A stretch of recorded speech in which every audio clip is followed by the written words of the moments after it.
Loué soit Jésus-Marie. Je m'appelle Anna Bramovic, la coordinatrice des repas de Marie en Croatie.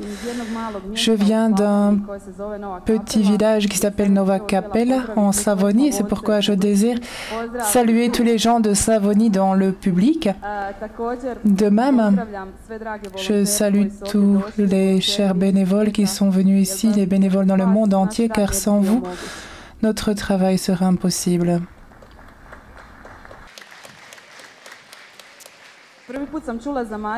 J'ai entendu parler des repas de Marie pour la première fois il y a 5 ans, alors que je faisais mes études en lisant le premier livre écrit par Magnus, La baraque qui a nourri 1 million d'enfants.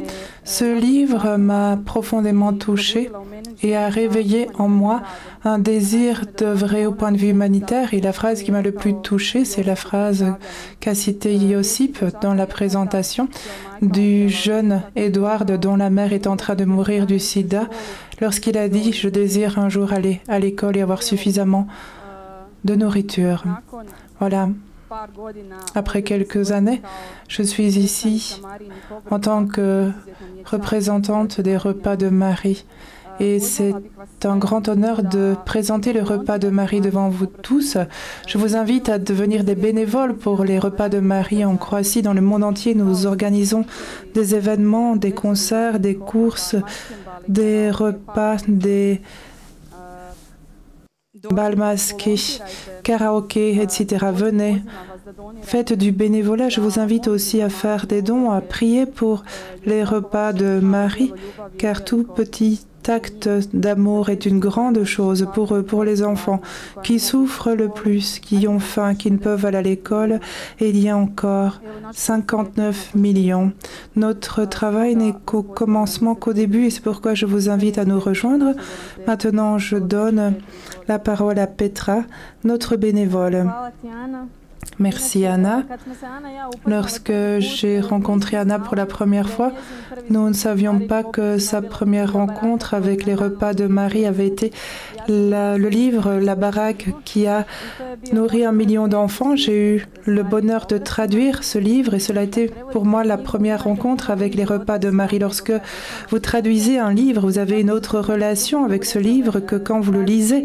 Et c'est pourquoi diverses histoires de ce livre se sont gravées dans mon cœur, particulièrement liées à la guerre en Bosnie-Herzégovine, qui ont incité Magnus et sa famille à commencer cette œuvre humanitaire. Et en fait, tout a commencé ici à Medjugorje. Ce qui est incroyable pour moi, c'est que lorsque vous lisez ce livre, Magnus est un homme qui avait tellement peur de parler devant les autres. Il n'a pas réussi à cause de cela à finir ses études universitaires parce qu'il n'arrivait pas à sortir de sa chambre. Il était heureux de passer sa vie à pêcher en Écosse et à ne pas devoir rencontrer d'autres personnes. Quelques années plus tard, cet homme fonde une association humanitaire qui œuvre dans le monde entier et il parle devant des milliers de personnes. Combien cela est-il possible? Eh bien, humainement, ce n'est pas possible et c'est pourquoi c'est merveilleux pour moi de faire partie de cette histoire des repas de Marie, car quand j'étais petite, c'était ma plus grande peur d'être devant les autres, que les autres me regardent et que je sois sur la scène pour parler. Voilà, je suis ici maintenant, c'est ma première visite à Medjugorje. Je suis venue à cause des repas de Marie et je suis heureuse de faire partie de ces personnes merveilleuses qui sont ici et d'autres personnes qui ne sont pas là mais qui font beaucoup de petits actes d'amour. Je souhaiterais raconter une histoire par rapport à mon expérience de bénévolat pour les repas de Marie. Nous avons tous dans notre vie des moments difficiles, des moments ténébreux, que cela soit dans la famille à cause de la maladie ou voilà, d'un problème de cœur.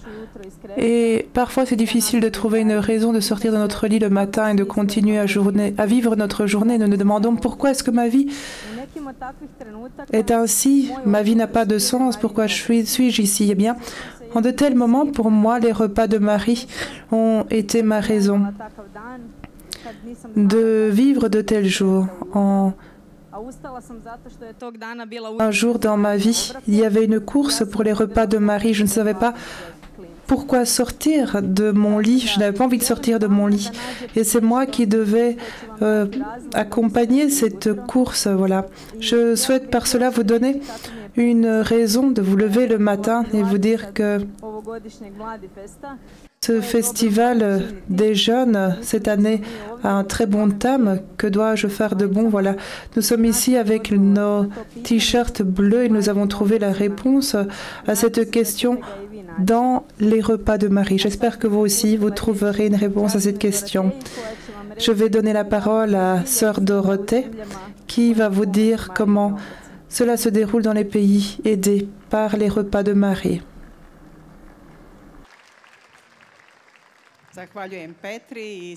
Je remercie Petra et tous ceux qui sont présents ici. Je m'appelle Sœur Dorothée Adunger, des Sœurs de la médaille miraculeuse. Je suis née à Jepče, en Bosnie, dans un petit village. Il y a 33 ans, je suis allée en Afrique en tant que missionnaire. Notre travail, notre œuvre en mission était de soigner les malades, mais nous avions aussi beaucoup d'enfants que nous appelions les enfants affamés. Il fallait les aider pour qu'ils survivent. Il y avait des enfants vraiment qui étaient aux limites de leur vie à cause d'un manque de nourriture. Ainsi, pendant des années, nous avons fait des efforts pour aider, pour enseigner les mères, les familles, comment nourrir leurs enfants. Et c'est ce que nous avons fait pendant des années. Et lorsque les enfants survivent et atteignent l'âge de 6 ans, ils vont à l'école. Et ceux qui ensuite n'ont pas de nourriture restent toute la journée à l'école et n'ont pas de repas. Ils rentrent à la maison, mais ils trouvent des choses à manger que nous ne pouvons même pas imaginer ici. Ensuite, nous avons rencontré les repas de Marie qui, généreusement, nous ont proposé de nous aider pour une école où il y avait 600 enfants afin que ces enfants reçoivent un repas pendant la journée à l'école. Cela a été une grande joie pour tout ce village, pour tous ces enfants. Aujourd'hui, au Bénin, nous avons 2500 enfants qui sont nourris par les repas de Marie. Vous ne pouvez pas imaginer cette joie du directeur de l'école, des enseignants, mais particulièrement des enfants lorsqu'ils reçoivent un repas. Si je viens devant l'école le matin alors que les enfants sont encore en classe, ils interrompent le cours et les enfants sortent à la fenêtre, à la porte en disant « La sœur est arrivée ». Ce n'est pas seulement une salutation que je reçois moi, mais c'est une salutation pour vous tous qui êtes invisible derrière mon dos, mais il est très important pour nous tous. Et particulièrement, c'est une grande joie, une grande surprise de voir la joie de ces enfants lorsqu'ils reçoivent leur repas. Si je suis là, ils viennent vers moi et ils s'inclinent pour remercier pour ce repas. Ce n'est pas une inclination devant moi, mais bien devant Dieu. Et c'est un remerciement d'une certaine manière pour chacun de vous. Ces enfants rayonnent de joie, de bonheur à cause de cette satisfaction de pouvoir recevoir un repas. La plupart des enfants ne mangent pas leur repas à l'école. Ils mangent un peu et ils gardent le reste du repas et l'emmènent à la maison pour le partager avec leurs frères et sœurs cadets qui ne sont pas encore scolarisés afin que chacun d'entre eux reçoive quelque chose de cette nourriture que vous nous donnez généreusement pour nos enfants qui sont à l'école. C'est une grande joie pour chacun d'entre nous, un grand bonheur lorsque nous pouvons voir le bien que nous faisons pour ceux qui ne savent pas, non pas, ceux qui sont loin, qui sont oubliés, qui sont aux marges du pays. Chacun d'entre nous a quelque chose à donner. Tout d'abord la prière, un petit don, un peu de joie, un peu d'amour à partager avec les autres. C'est ainsi que nous vivons. Nous, donc, nous vous invitons à nous rejoindre, à vous unir à nous. De diverses manières, nous pouvons ensemble changer ce monde. Nous pouvons faire en sorte que tous vivent heureux et satisfaits. Voilà, ce sera notre court message pour vous tous à travers ces quelques exemples de notre vie concrète. Chez nous, il y a encore beaucoup d'écoles qui voudraient recevoir les repas de Marie, mais nous devons cheminer lentement et permettre aux autres de le recevoir aussi. Je vous remercie pour chaque don, pour chaque prière, pour chaque sacrifice, pour chaque signe d'amour. Je vous remercie tous et nous vous attendons encore plus nombreux en Afrique pour ces missions.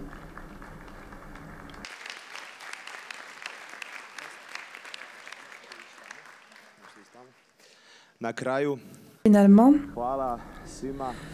à la fin, je remercie tous ceux qui ont pris part à cette présentation, particulièrement de tout cœur.